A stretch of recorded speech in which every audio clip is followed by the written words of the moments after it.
മരിക്കില്ല, അവർ ഉറങ്ങിയത്ര ചെയ്യുന്നു. പലപ്പോഴും നമ്മുടെ സാഹചര്യങ്ങൾ നോക്കി നമ്മുടെ ചുറ്റുപാടുള്ളവർ പറയും ഇനി പ്രതീക്ഷ ഇല്ല എന്ന്, എല്ലാം അവസാനിച്ചു എന്ന് നമ്മുടെ ചുറ്റുമുള്ളവർ പറയുമ്പോൾ അതിനെ മാറ്റി പറയാൻ കഴിവുള്ള കർത്താവിനെയാണ് നമ്മൾ സേവിക്കുന്നത്. മരണം എന്ന് പറയുന്നത് പെർമനന്റ് ആണ്, ഉറക്കം എന്ന് പറയുന്നത് ടെമ്പററി ആണ്.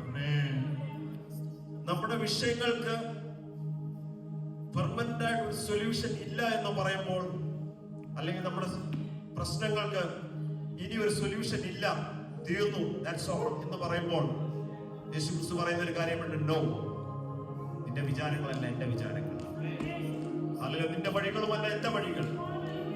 ഹല്ലേലൂയ, സ്തോത്രം. ഇന്ന് നമ്മുടെ വിഷയങ്ങളെ ചൊല്ലി നമ്മൾ ഭാരപ്പെടുന്നുണ്ടോ? നമ്മൾ ഏതെങ്കിലും വിഷയത്തിൽ നമ്മൾ ഭാരപ്പെടുന്നുണ്ടോ? നമ്മൾ ഭയക്കുന്ന ഏതെങ്കിലും വിഷയങ്ങളുണ്ടോ? ഇനിയിപ്പോ മുൻപോട്ട് ഇനി ഇതിന് യാതൊരു നിർത്തിയില്ല എന്ന് പറയുന്നുണ്ടോ? ഏതെങ്കിലും മെഡിക്കൽ കണ്ടീഷനിൽ നമ്മൾ അകപ്പെട്ടിരിക്കുന്നുണ്ടോ? അത് മരുന്നല്ലാതെ ഇതിന് വേറൊരു പ്രതിവിധിയില്ല, ഇതിന് സർജറി അല്ലാതെ വേറൊരു പ്രതിവിധിയില്ല. അല്ലെങ്കിൽ ഇതിനൊരു മെഡിക്കൽ കെയർ അല്ലെങ്കിൽ ഒരു മെഡിക്കൽ സപ്പോർട്ട് ജീവിതകാലം മുഴുവൻ നമ്മൾ ഫോളോ ചെയ്യണമെന്ന് ഹല്ലേലൂയ, സ്തോത്രം, ചുറ്റുമുള്ള അല്ലെങ്കിൽ പൊതുസമൂഹം പറയുന്നുണ്ടോ? യേശു ക്രിസ്തു പറയുന്നു, no, it's just a temporary thing.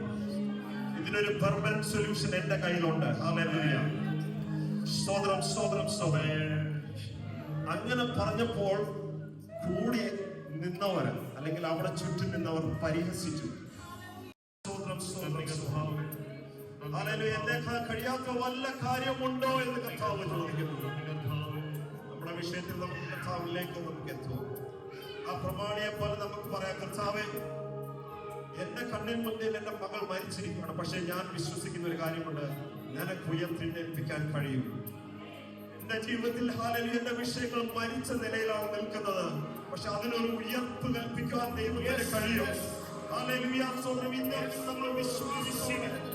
Hallelujah, സ്തോത്രം. എബ്രായ ലേഖനം പറയുന്ന വിശ്വാസത്താലല്ലാതെ നമുക്ക് ദൈവത്തെ പ്രസാദിപ്പിക്കാൻ കഴിയത്തില്ല. ഹല്ലേലൂയ, സ്തോത്രം. ദൈവത്തെ പ്രസാദിപ്പിക്കണമെങ്കിൽ നമ്മുടെ ഉള്ളിൽ വിശ്വാസം ഉണ്ടായിരിക്കണം. ഹല്ലേലൂയ, സ്തോത്രം. അങ്ങനെയെങ്കിൽ ഹല്ലേലൂയ ആ വിശ്വാസത്തിന്റെ ഹല്ലേലൂയ, ഓ ഹല്ലേലൂയ, കർത്താവിനെ നമുക്ക് അന്ധമായി നമുക്ക് വിശ്വസിക്കാം. നമ്മുടെ സാഹചര്യം എന്ത് വേണേലും ആയിക്കോട്ടെ. ഹല്ലേലൂയ, സ്തോത്രം. നമ്മുടെ ഡോക്ടേഴ്സ് എന്ത് വേണേലും നമ്മളോട് പറഞ്ഞോട്ടെ. ഹല്ലേലൂയ, സ്തോത്രം. നമ്മുടെ ഹല്ലേലൂയ കുടുംബക്കാർ എന്ത് വേണേലും പറഞ്ഞോട്ടെ. ഹല്ലേലൂയ, സ്തോത്രം, സ്തോത്രം, സ്തോത്രം. നമ്മുടെ വിശ്വാസം കർത്താവിലായിരിക്കട്ടെ. കർത്താവിലായിരിക്കണം നമ്മുടെ പൂർണ്ണ വിശ്വാസം.